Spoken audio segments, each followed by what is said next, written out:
Welcome to the Saturday Cadence Podcast.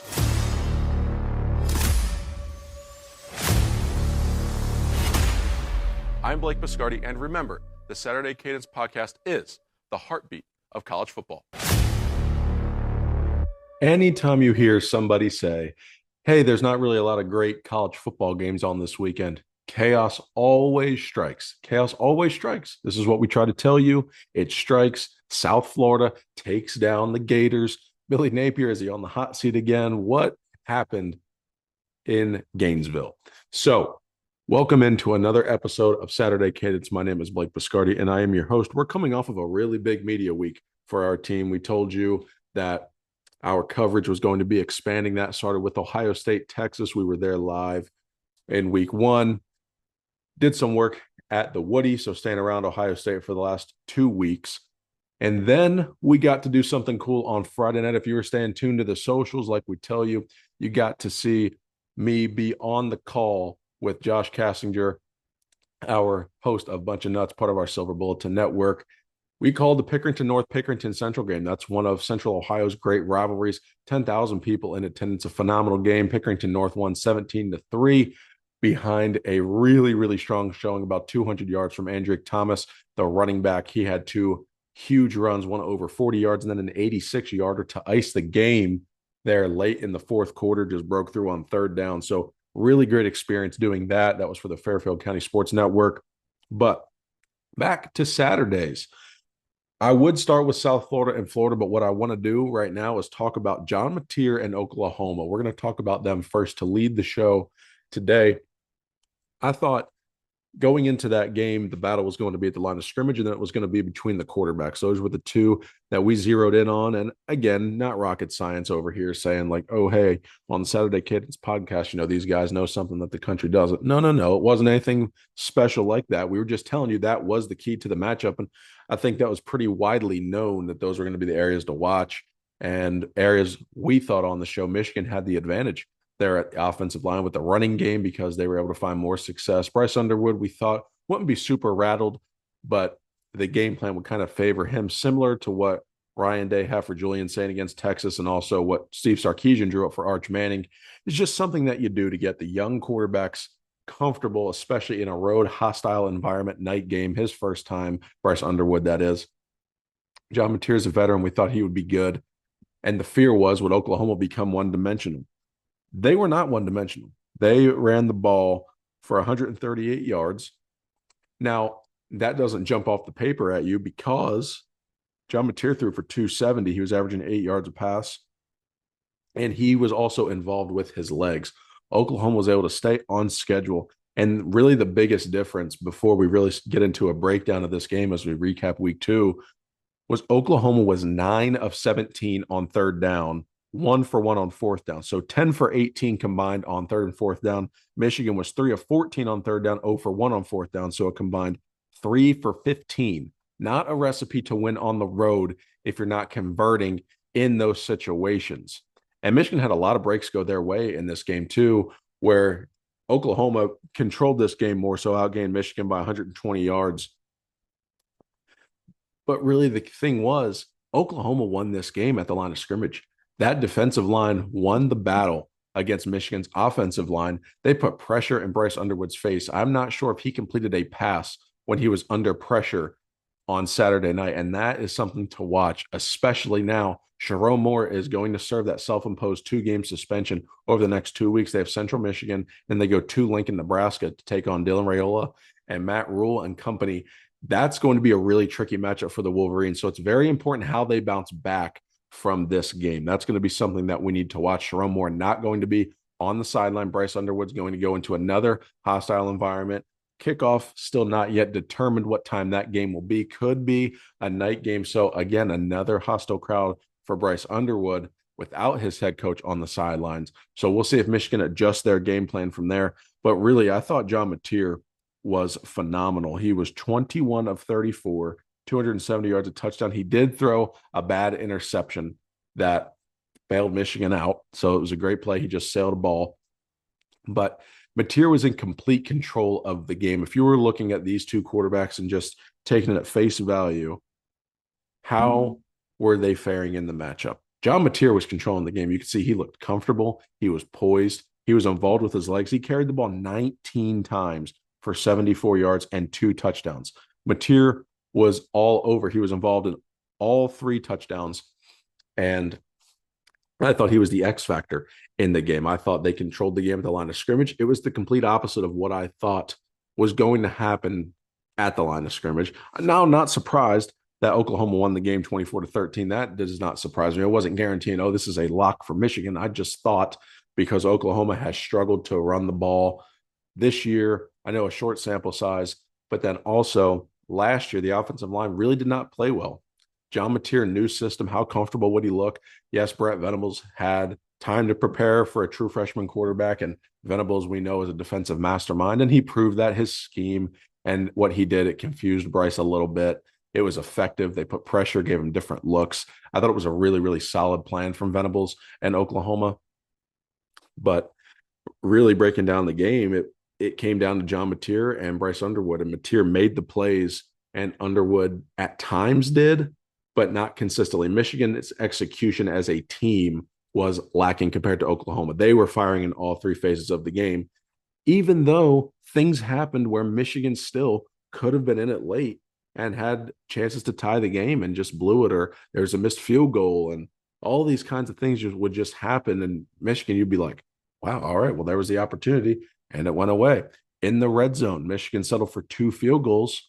Well, not in the red zone, excuse me. They ended drives in field goals instead of touchdowns, where Oklahoma was able to punch it in for touchdowns. Again, those are things in big games on the road. It's really tough when you have to settle for 3. Even if your defense is playing well, it's always tough when you're settling for 3 multiple times and your opponent is getting into the end zone.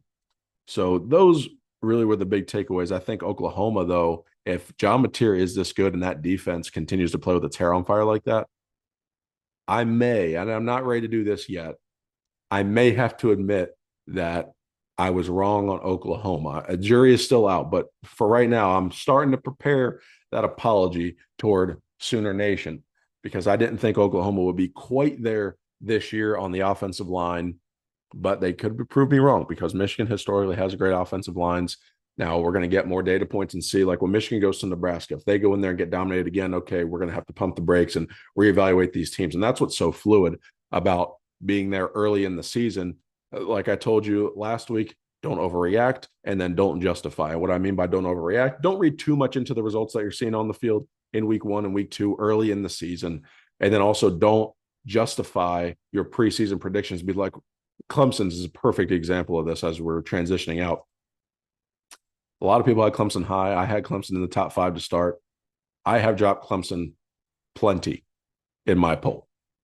Okay, now I have them in the top 5. They lost to LSU. Okay, lower top 10. I get it. They didn't really look that good, but keeping them in the top 10 is more than, all right, I think that they were this good. So they, okay, a top 10 team loses.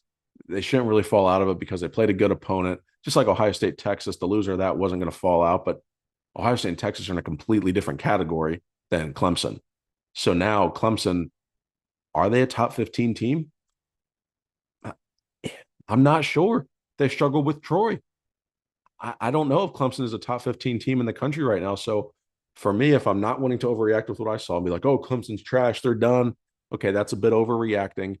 But also, I don't want to say, oh, no, Clemson's still a top 10 team. Yeah, it was Troy. They struggled. It is what it is. Look at the talent on that roster. Okay, yeah, they lost to LSU. LSU could be the best team in the country for all we know.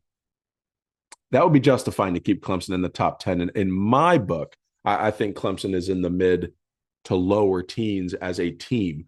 So that is just something that we want to keep an eye on there. Don't overreact and don't justify. So for Oklahoma, getting back to the original part of this point, I want to see Oklahoma as they continue to move through that schedule because they do have opportunities on the schedule. I mean, they play Temple this week. There's a really good chance you'll see us on the sideline there at that game.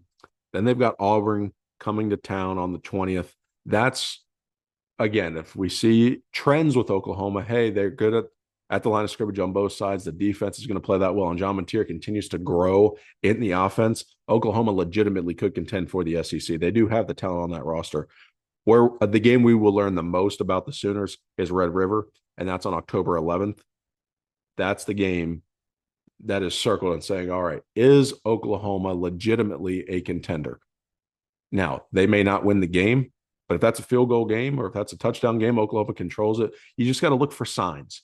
Teams, especially in the SEC and Big Ten, are not going to most likely run the table and be undefeated.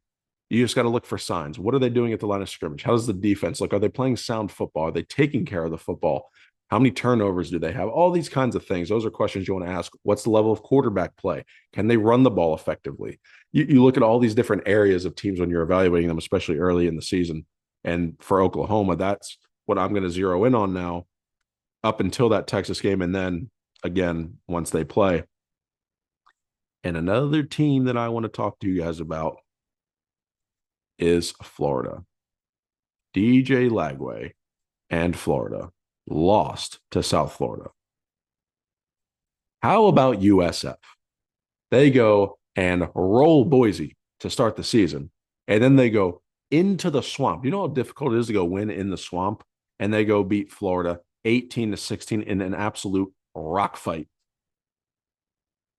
So USF is right now the favorite of the G5 to go make the college football playoff. And if we're looking down their schedule, they've got another ranked team next week. Could they wreak more havoc? They've got Miami in Miami. I mean, I respect South Florida for scheduling these games. Boise State at home, at Florida, at Miami, back to back to back to open the season. Tons of respect there for South Florida. If they can somehow beat Miami, we might be looking at a borderline top 10 team in South Florida. So the Bulls are a team to really, really keep your eye on here in the early part of this season. They're one of the great surprise stories here because Florida now, that schedule does them no favors. That was one of those games where you look at it, it's like, all right, we're going to bake in a win there, bake in a win there. They got LSU in Baton Rouge, so that is in Death Valley next week at 7:30, night game. Could drop back-to-back games. Then Florida has Miami, then Texas. Now, there's a bye week between Miami and Texas. No favors are done to the Gators on this schedule. Texas A&M follows Texas, excuse me. So the next 4 games for the Gators are LSU, Miami, Texas, and Texas A&M. We could be going from, hey, Florida could make the college football playoff to, yeah, guys, this team is 1-4. Like, we realize that's the territory that Florida's in. The margin is that thin on their schedule. This is a really difficult schedule. And I'm not trying to take anything away from Florida or from their opponents because Florida is a really talented team. Billy Napier had these guys looking like they were locked in. Maybe they got caught looking ahead to LSU. And who knows? Florida could walk into Baton Rouge and go win the game. They could. Spread 6.5 right now. We'll pick that game on the Thursday show. I wouldn't be surprised. But that's the thing with Florida. No result one way or the other will surprise me on Florida's schedule this year. Yeah, they could be 4-8, and that could be the best 4-8 team in the country. They could be 10-2, and they might be the best team in the country against that schedule. It is extremely, extremely difficult for the Gators, but they dropped this one. Really inexplainable if you are Billy Napier, especially after all the criticism that you had faced last year, the way you closed the season, the hype surrounding this year's group. They've gotten it together. They're locked in. Some people talking about playoff chances and maybe contending for the SEC and DJ Lagway, Heisman, and all this talk was surrounding this Florida program. And then boom, you lay an egg in week 2. A lot to overcome there. The noise is going to get a little bit louder for Billy Napier. And again, the schedule does no favor. So Florida is going to need to pull out a really, really big win in order to right the ship, whether it is this week, next week, or the following. Florida has got to win one of those games at minimum, probably 2 of those following 4 games, because they cannot fall under 500 heading into October. That would not be good for the program there for Billy Napier. Elsewhere around the country, we really saw a classic game, Baylor and SMU. SMU leading this game most of the way, Baylor storming back. They win this game in double overtime. So if you're looking at one of our Saturday 7 picks, had SMU in this game, took Baylor last week, and I didn't want to get burnt by Baylor again because I was really, really disappointed in the Bears last week for their performance against Auburn at home on a Friday night. I really thought that was a good spot for Baylor.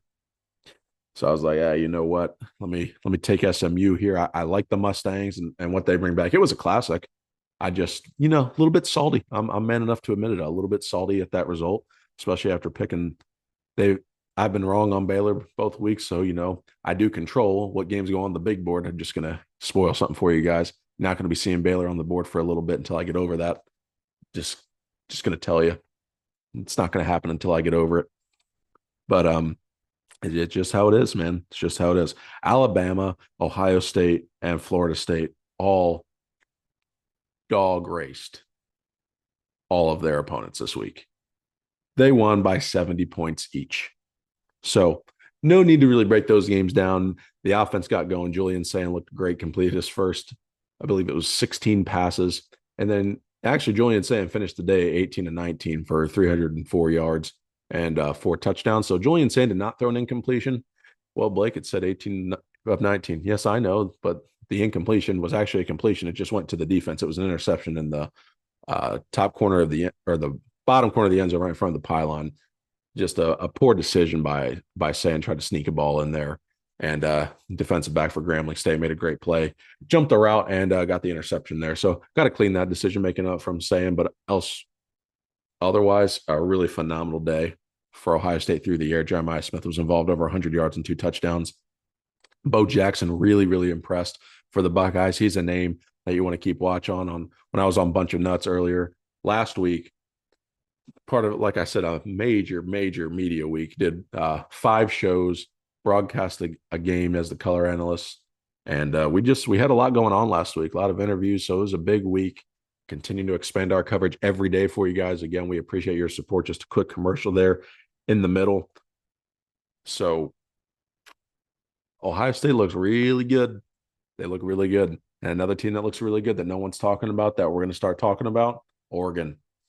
All the Big Ten hype was Penn State this, Penn State that, Ohio State defending champions.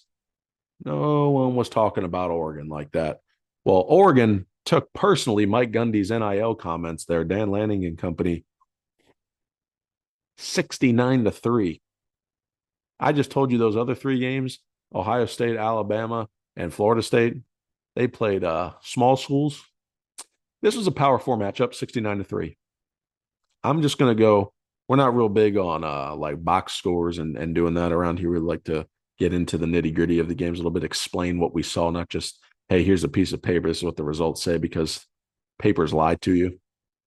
I'm going to go here, though, for this game because I just want to illustrate on paper. Like the score says 69-3. It was that bad on paper, too. Oregon had 631 yards of offense. Oklahoma State had 211. Oregon ran the ball for 312 yards, 8.4 yards per carry. All I got to really say, 7-12 on third down, 1-2 on fourth down. Oklahoma State, 4-16 on third down. They did convert their only fourth down, only threw the ball for 67 yards.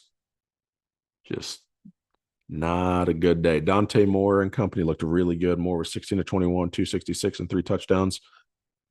Oregon, if they're going to be able to score, if they really are that good, and Dan Lanning has his team a little bit ahead of schedule, because like we said, I mean, no one has discounted Oregon. We all just thought that they were going to be about a year away, or maybe, you know what, they get it together in November and December, they start playing with their hair on fire. I thought they were going to walk into Happy Valley and lose.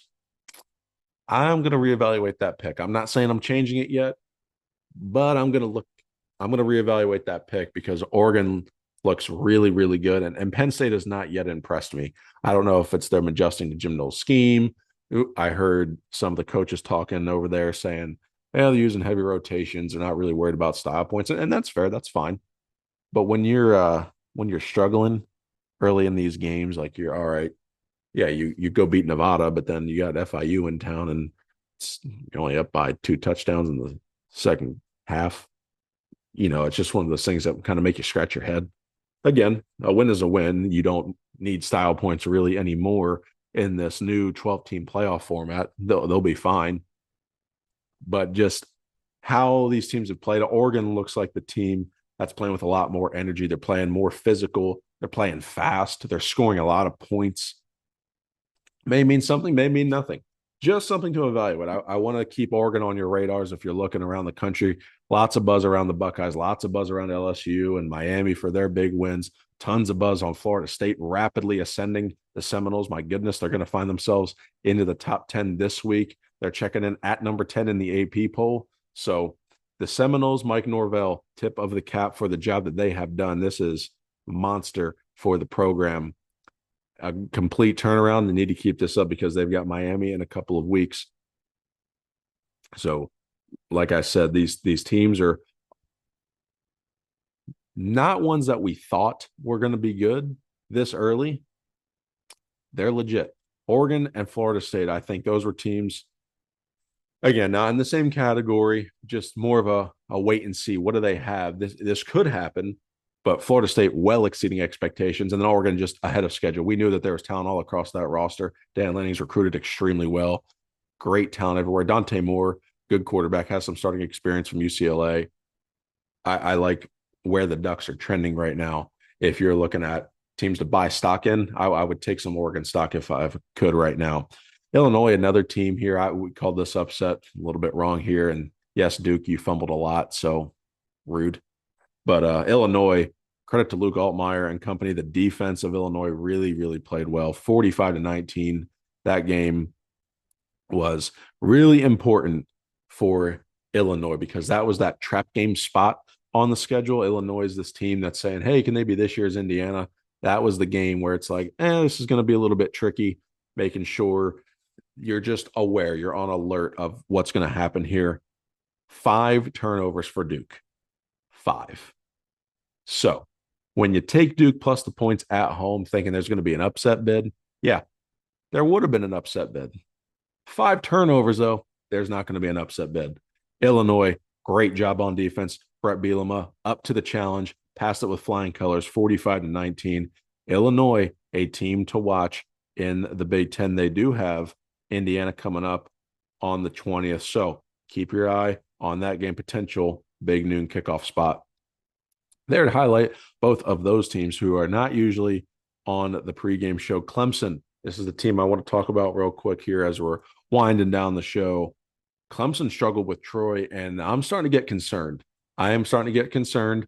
One of those topics and talking points we brought up about Clemson, the preseason, early in August, trying to find the month there. I said, does this team have another gear? Do they have a 5th gear? We saw what they were last year. They return everybody. But do they have another gear? Are they going to be more than what they were last year? Can they be more than what they were last year? Through 2 games, again, don't overreact, don't justify. I'm standing by that. But the concern and the uncomfortability meter is rising for the Clemson Tigers and Dabo Swinney because Cade Klubnik, with Garrett Riley being in that system for 3 years together, with the defensive personnel that they have, there are no excuses to look this porous through 2 weeks. You look really bad at home, anemic offensively against LSU, and quite frankly, the scoreboard, that game was not as close as the score indicated. It really was not. LSU controlled that game and probably could have and should have won by more. And then Clemson was down 16-0 to Troy. I mean, you can't do that. You can't do that if you're Clemson. You're supposed to be contending for a national championship, and it is 16-3 at the half. I mean, what are you doing? You're at home, back-to-back weeks, really bad showings. So, again, we're not going to put labels on the team so early, but hey, I just told you I'm buying Oregon stock. I'm selling Clemson right now. I'm not going to sell all of it, but I'm going to sell some of my Clemson stock right now because I just don't know if I can trust that. I mean, we're going to see. Is a big matchup this week in the ACC. I just am not sure if I can trust Clemson. They've got Georgia Tech. If Clemson all of a sudden falls for 1-2, it's not going to be good for Dabo and Clemson. That narrative and that noise is really going to start to build and say, hey, they just don't have it. They don't have that extra gear. We know what this team is going to be. They backed their way into a playoff spot last year. And as deep as the SEC is looking. If Florida State all of a sudden decides to be a playoff caliber team, you may have Miami, Florida State, and Georgia Tech vying for spots. Maybe Louisville or SMU tries to throw their hat in that ring out of the ACC. Not sure. The Big Ten, you're going to have the big three in there: Ohio State, Penn State, Oregon.